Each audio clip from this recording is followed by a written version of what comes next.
Assalamualaikum warahmatullahi wabarakatuh. Pada pertemuan sebelumnya kita sudah mempelajari tentang pengetahuan dasar geografi, di mana secara singkat kita sudah mempelajari tentang objek studi geografi, yaitu objek material dan objek formal. Kemudian kita juga sudah mempelajari tentang aspek-aspek ilmu geografi, yaitu aspek fisik dan aspek sosial. Kemudian terakhir kita juga sudah mempelajari tentang ruang lingkup geografi, yaitu geografi fisik, geografi sosial, geografi regional, dan geografi teknis.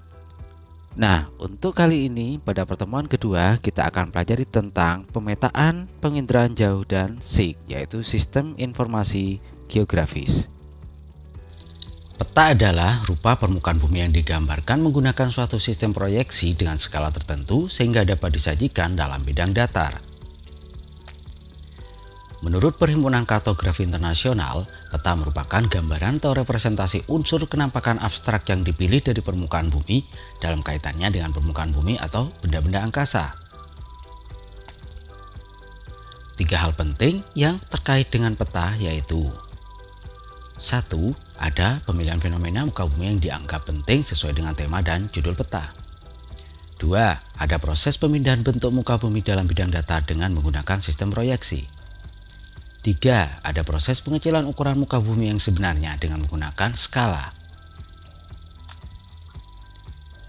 Jenis-jenis peta. Yang pertama adalah peta umum, yaitu peta yang menggambarkan segala sesuatu di permukaan bumi secara umum. Bisa diklasifikasikan jadi 3. Yang pertama, peta korografi, yaitu peta yang menampilkan permukaan seluruh atau sebagian permukaan bumi secara umum. 2. Peta topografi, yaitu peta yang menampilkan relief atau bentuk permukaan bumi. 3. Peta dunia, yaitu peta umum dengan berskala sangat kecil dengan cakupan wilayah yang sangat luas. Jenis peta berikutnya adalah peta tematik, yaitu peta yang menggambarkan segala sesuatu di permukaan bumi secara khusus. Berdasarkan skalanya, peta tematik dibagi menjadi 4. Yang pertama, peta kadaster. Yang kedua, peta skala besar. Yang ketiga, peta skala sedang. Dan yang terakhir adalah peta skala kecil. Adapun fungsi dari peta adalah: 1. Menunjukkan posisi atau lokasi suatu wilayah di muka bumi. 2. Memperlihatkan atau menggambarkan fenomena-fenomena dan bentuk-bentuk pada permukaan bumi. 3. Memperlihatkan ukuran, luas daerah, dan jarak di permukaan bumi. Yang keempat, menyajikan informasi dalam konteks keruangan. Adapun tujuan dari pembuatan peta adalah membantu suatu pekerjaan, misalnya untuk navigasi atau perencanaan, analisis data spasial atau keruangan, menyimpan informasi, membantu dalam pembuatan suatu desain, dan komunikasi informasi keruangan. Keterampilan dasar membaca dan membuat peta. Adapun komponen atau kelengkapan peta adalah: 1. Judul peta, biasanya terletak di bagian atas sebuah peta. 2. Garis tepi atau border. 3. Orientasi atau diagram petunjuk arah untuk menunjukkan posisi dan arah suatu wilayah di dalam peta. 4. Skala peta, sebagai perbandingan jarak antara 2 titik sembarang atau luas wilayah di peta dan jarak sebenarnya. 5. Legenda atau keterangan pada peta. 6. Koordinat, yaitu sebuah garis bujur dan garis lintang. 7. Simbol peta untuk mewakili benda yang sebenarnya pada peta. 8. Lettering, yaitu semua tulisan yang bermakna yang terdapat di dalam peta. 9. Warna peta untuk menunjukkan perbedaan objek pada sebuah peta. Dan terakhir, yaitu sumber data untuk tahun pembuatan, di mana menunjukkan sumber data yang digunakan dalam pembuatan peta. Berikut adalah contoh sebuah peta, yaitu peta Kabupaten Probolinggo, Provinsi Jawa Timur. Di dalam sebuah contoh peta ini sudah mengandung unsur yang sudah sesuai dengan pembuatan peta yang baik dan benar. Yang pertama, sudah ada judul peta, ada garis tepi, kemudian ada legenda, simbol, skala peta, sumber peta, orientasi peta, warna objek peta, kemudian lettering pada peta.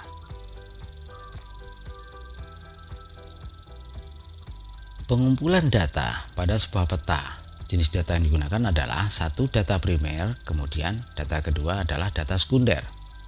Perbedaannya adalah kalau data primer harus dengan observasi langsung atau survei, kalau data sekunder yaitu observasi yang tidak langsung.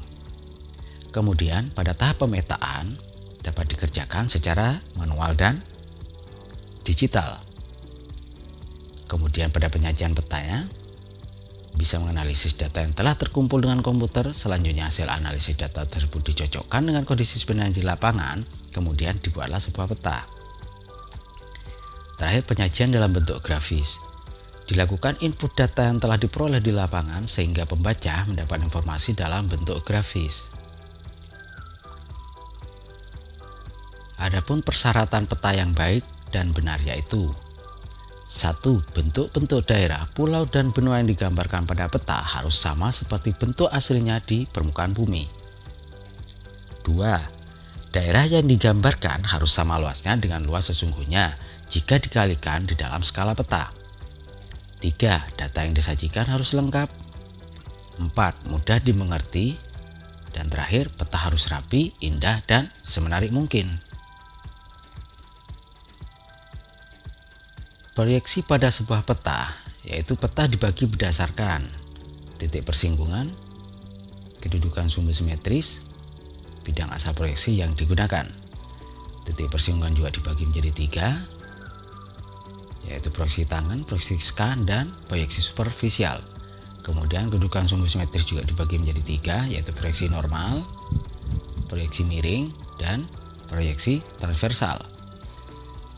Kemudian pada bidang asal proyeksi yang digunakan juga dibagi menjadi 3, yaitu zenital azimutal, kemudian proyeksi kerucut, dan terakhir proyeksi silinder. Mari kita bahas satu-satu. Berdasarkan titik persinggungan, proyeksi tangan yaitu bola bumi bersinggungan dengan bidang proyeksi. Kemudian proyeksi scan, bola bumi berpotongan dengan bidang proyeksi. Proyeksi superficial terdiri atas banyak bidang proyeksi.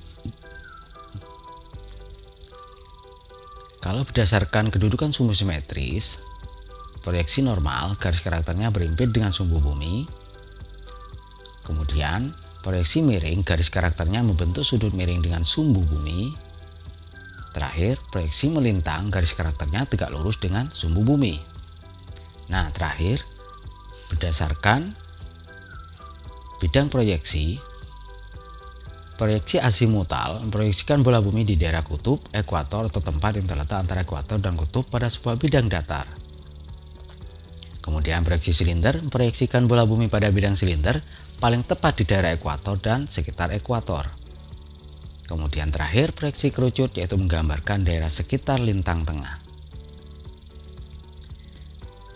Nah, kalau tadi kita sudah membahas sedikit tentang peta, sekarang kita lanjut membahas tentang penginderaan jauh.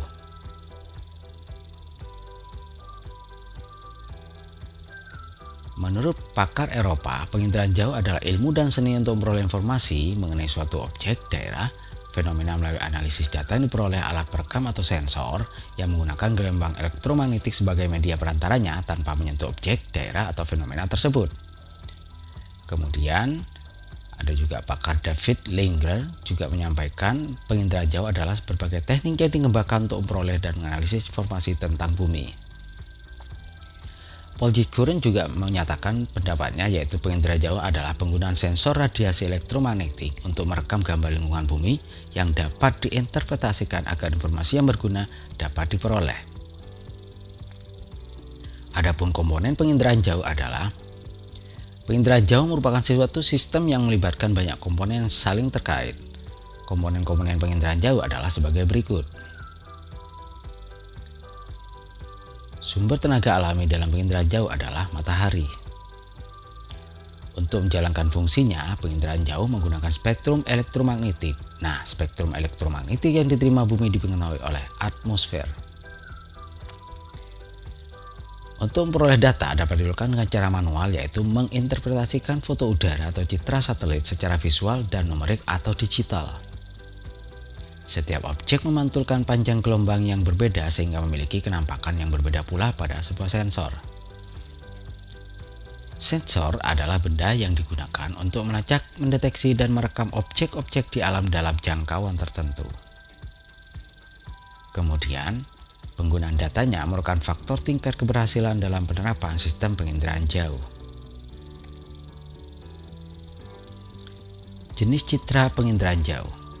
Secara umum, citra dapat dibedakan atas citra foto dan citra non-foto. Citra foto dihasilkan dengan menggunakan sensor kamera, namun sebaliknya citra non-foto dihasilkan oleh sensor yang bukan kamera. Nah, kita bahas yang citra foto. Pertama adalah berdasarkan spektrum elektromagnetiknya. Berikut adalah contoh hasil gambar citra foto.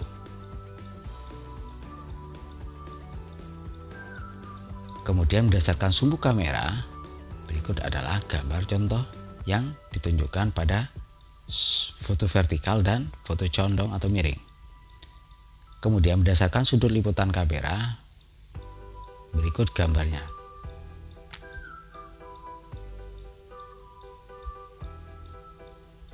Kemudian citra non-foto dihasilkan dengan sensor bukan kamera, dapat dibedakan berdasarkan spektrum elektromagnetik sumber sensor dan warna yang digunakan.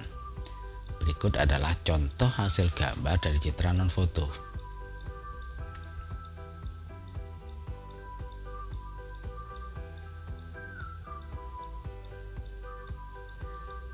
Baik, kita lanjut pada interpretasi citra.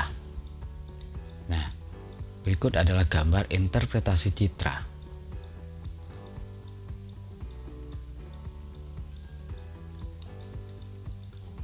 Kita amati gambar ini. Pola menunjukkan gambaran objek sebenarnya. Bayangan objek dan waktu pemotretan dapat menjelaskan arah mata angin foto udara. Situs atau letak atau kedudukan suatu objek terhadap objek lain di sekelilingnya. Kaitan suatu objek dengan objek yang lain di sekitarnya disebut asosiasi. Nah, kalau tadi kita sudah membahas tentang peta, kemudian penginderaan jauh, sekarang kita lanjut pada materi definisi SIG atau Sistem Informasi Geografi. Beberapa pakar sudah menyampaikan tentang definisi SIG. Nah, kesimpulannya adalah peta dan penginderaan jauh tidak dapat dipisahkan dari Sistem Informasi Geografis atau SIG, karena sistem informasi geografi merupakan sistem yang berfungsi mengumpulkan, mengatur, mengelola, menyimpan, dan menyajikan segala jenis data geografis suatu wilayah dalam bentuk peta. Subsistem SIG dalam mengelola sistem informasi geografis tentunya membutuhkan masukan data, yaitu subsistem masukan data merupakan proses pengambilan, pengumpulan, dan perubahan data spasial atau keruangan dan data atribut. Kemudian, proses selanjutnya adalah memanipulasi dan analisis data, yaitu proses mengubah data dalam upaya membuatnya lebih mudah dibaca tanpa mengubah informasi yang terdapat di dalamnya. Proses selanjutnya adalah penyimpanan data, dan terakhir adalah pengolahan data. Dalam sistem informasi geografis atau SIG merupakan penyajian data hasil analisis dalam bentuk peta, tabel, laporan, atau informasi digital. Komponen sistem informasi geografis atau SIG. Yang pertama adalah komputer atau perangkat keras. Kemudian manusia atau brainware. Kemudian ada perangkat lunak komputer atau software. Pemanfaatan dan penerapan SIG. Tentu saja SIG ini banyak manfaatnya. Untuk bidang sumber daya alam, untuk bidang perencanaan ruang, untuk bidang kemiliteran, dan tentunya untuk kita yaitu bidang pendidikan.